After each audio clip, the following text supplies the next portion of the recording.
Fala, professor, e a todos que nos assistem. Meu grupo é formado por Alexandre Carreiro, Bruno Lemos Pichamoni, Luan Guio Cotini e eu, Rafael Thomas Porto Amaro. Então, no vídeo de hoje, nós falaremos um pouquinho sobre o contrato social, falaremos um pouco sobre o seu conceito, falaremos também sobre aqueles que são considerados pais, do contrato social, alguns pensadores, alguns filósofos, sociólogos, que são considerados os pais desse contrato social, e falaremos um pouquinho, dessas teorias do contrato social, ou seja, cada visão, justamente desses pensadores sobre o contrato social. Falaremos, cada um tem suas ideias, suas visões diferentes, então nós nos aprofundaremos um pouquinho em cada uma delas.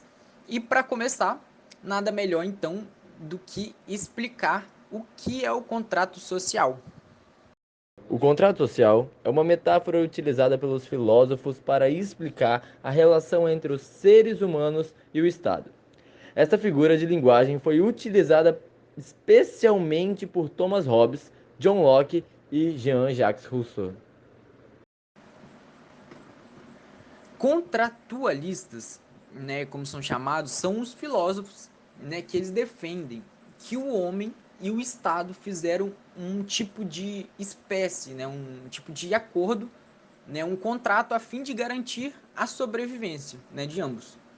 O ser humano, segundo esses contratualistas, desses filósofos, o ser humano, segundo eles, vivem no chamado estado natural, onde eles não conhecem nenhuma organização política. Porém, a partir do momento em que o ser humano se sente ameaçado, ele tem a necessidade de se proteger e, com isso, ele vai precisar de alguém maior, para garantir os seus, justamente, direitos naturais. Então, o ser humano ele aceita, ele se abdica, ele se submete às leis da sociedade, em prol da sua liberdade, isso, e por sua parte o Estado também ele se compromete em defender o homem, que se sente ameaçado. E o bem comum o bem comum e dar condições para que ele se desenvolva. O Estado se compromete com isso.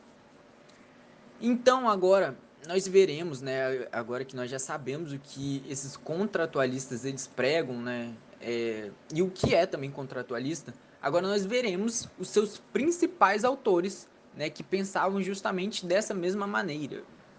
O primeiro contratualista que a gente vai tratar hoje é Thomas Hobbes.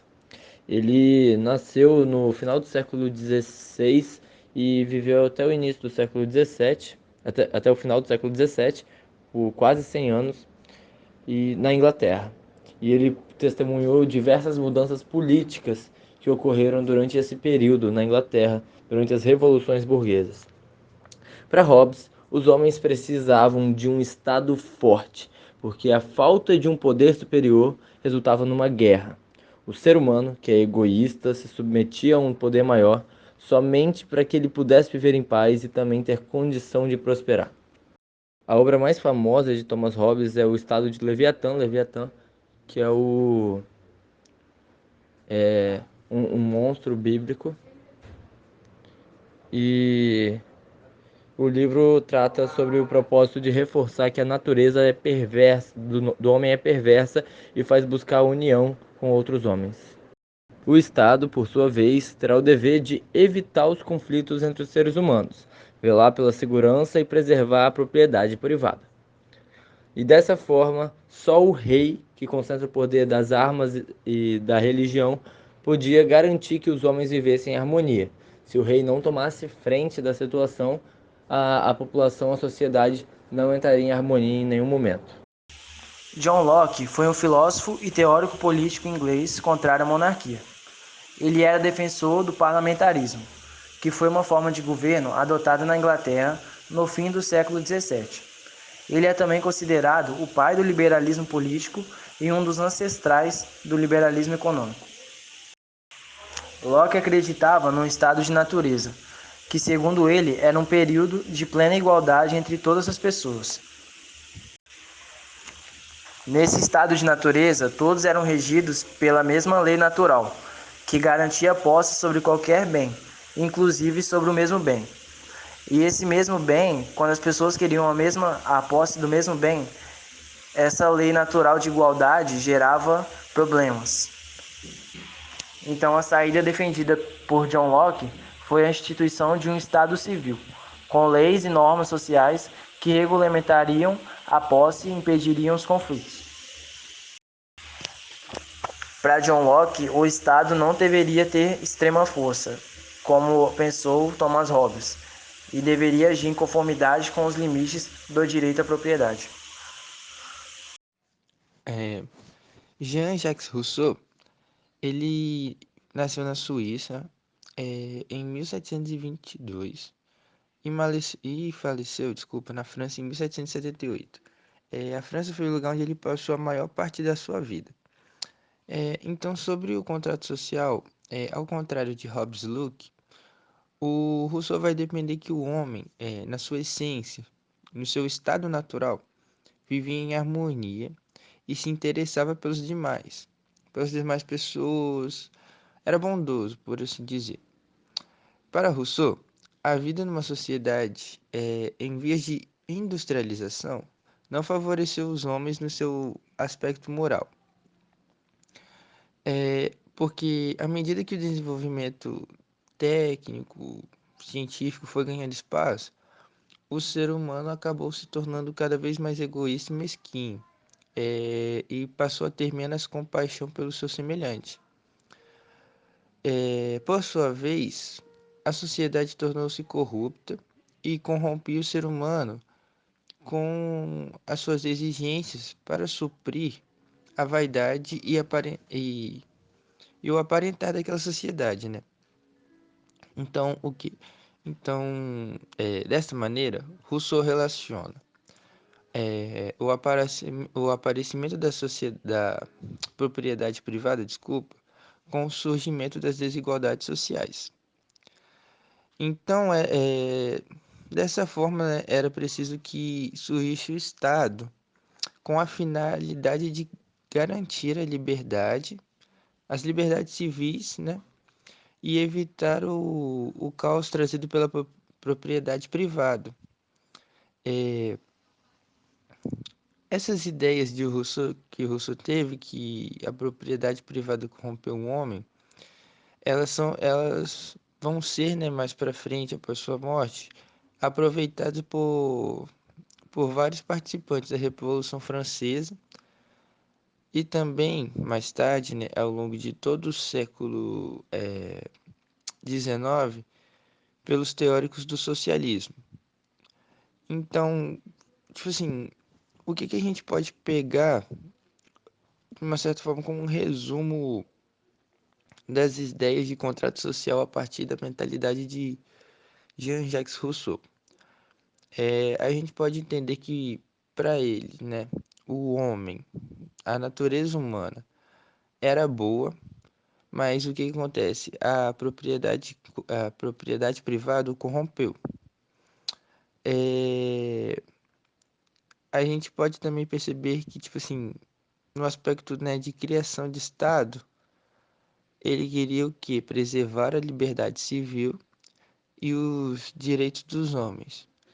Então, o tipo de governo que ele mais apoiava, ou que, tipo assim, mais encaixava com as suas ideias também, era o da democracia da direita. E isso teve influência na Revolução Francesa e no comunismo. E a partir disso, né, a partir de todo o conhecimento não, mas a partir de todo o aspecto, né, e mentalidade do Jacques Rousseau, sobre isso, contrato social, e que tem muito sentido, já que para ele, o homem em seu estado de natureza, ele era bom. Uma citação muito famosa dele é que o quê? Que a natureza fez um homem feliz e bom, mas a sociedade deprava-o e torna-o miserável. E isso faz muito sentido, baseando no pensamento, né, como eu já disse, de que para ele o homem, na sua essência, na sua natureza, era bom, mas a propriedade privada e a sociedade o tornam egoísta e mesquinho. Então faz muito sentido. E em vista, né, de tudo isso que nós aprendemos até agora, de todas essas teorias, essas visões, né, desses filósofos, desses contratualistas, né, existe um filósofo chamado Hegel, que ele critica duramente esse contratualismo, né? Ele é filósofo, como eu já disse, ele é o alemão George Wilhelm Friedrich Hegel. Ele era extremamente contrário a essa teoria, né, contratualista desses pensadores. Né, para ele, esse contratualismo ele se entendia como uma vontade geral, né, e era um mero elemento contratual, né, acordado entre os cidadãos. Né, e para ele, né, justamente isso, ele acredita que isso é apenas uma concepção idealista desses pensadores. Né? O que ele entendia por vontade geral era um conceito puro que deveria ser mantido como existente em uma instância racional, acima de qualquer elemento de acordo ou contrato.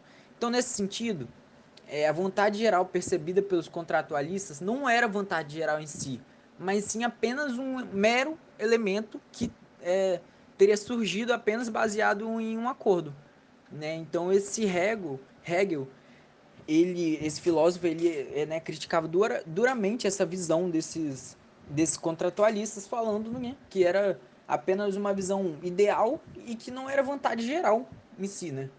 Então ele vem, né, se contrapondo aí a tudo que nós dissemos até agora. E é isso, professor. Esse é o nosso trabalho, né? É sobre o contrato social e as teorias dele. Obrigado a todos que ficaram até o final e a todos que assistiram. Valeu, falou!